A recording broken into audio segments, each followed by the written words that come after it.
We continue to follow breaking news. Yet another member of Premier Ford's cabinet is out. Ford revealed today that Monte McNaughton has decided to step away from politics to pursue an opportunity in the private sector. He was first elected to the legislature in 2011 in the riding of Lambton-Kent Middlesex. He served as infrastructure minister from 2018 to 2019 and has been Labour Minister since 2019. McNaughton's departure marks the third resignation of a PC cabinet minister this month. And Premier Doug Ford released a statement that reads in part whether tackling Ontario's generational labour shortage, connecting workers to better jobs with bigger paychecks, or breaking the stigma of skilled trades, Monte has been instrumental in our government's plan to put workers at the centre of Ontario's economy and unprecedented growth. Housing Minister Stephen Clark and Minister of Public and Business Service Khalid Rashid have both stepped away this month as well. Well, for more on this latest cabinet resignation, we are joined by Sabrina Nanji from the Queen's Park Observer. Sabrina, thank you so much for joining us. I'm not sure if any of us in the media were expecting Minister McNaughton to step down. I'm curious, what's been the reaction down at QP? Are people surprised?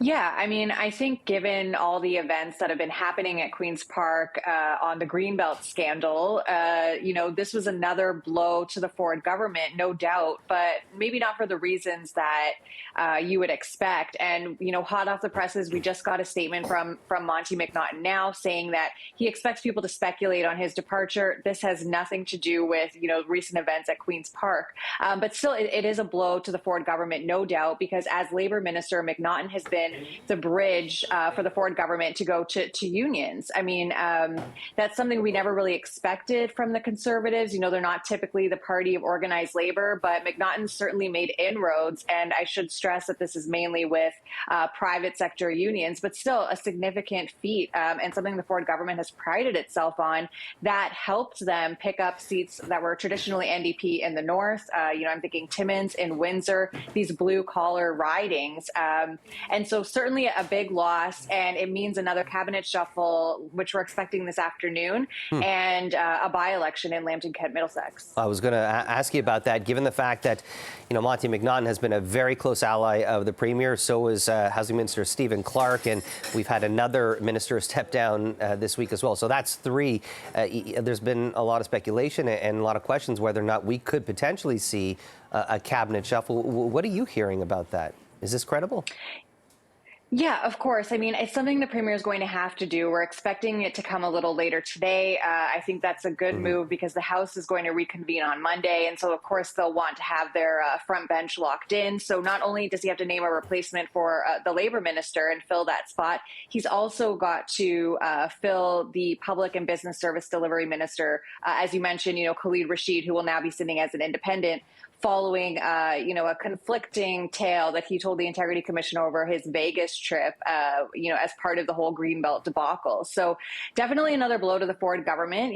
This is not something he wanted to happen, but McNaughton is headed to the private sector. He said himself there's really no good time to leave politics, but I think that it's going to be a bit of a chaotic week for the Premier and his cabinet as they're ramping up for the House to come back. And certainly this is more fodder for opposition parties. I mean, we've got NDP leader Marit Stiles saying that this is a government in disarray and, not able to focus on, what they need to do for the people because they're sort of focused on, the drama in their own house.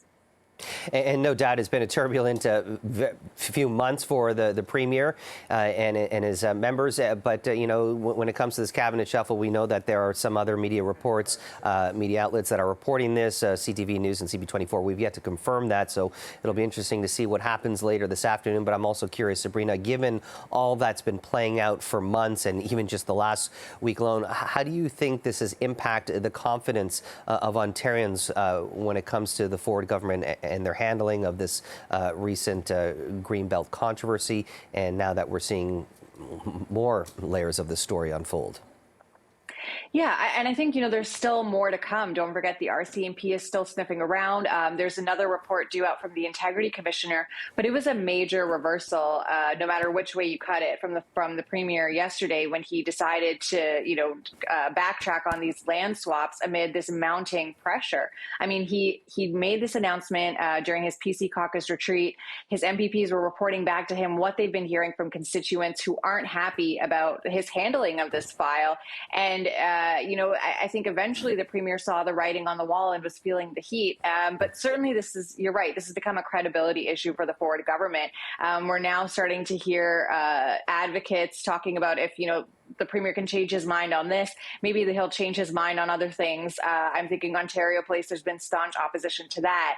And so certainly I don't think this is over for him for a long shot. There was a brief celebration from opposition critics, environmental advocates on the Greenbelt decision, but there's still a lot of questions to be answered here. I mean, the Integrity Commissioner pointed out illegal lobbying by the mysterious Mr. X.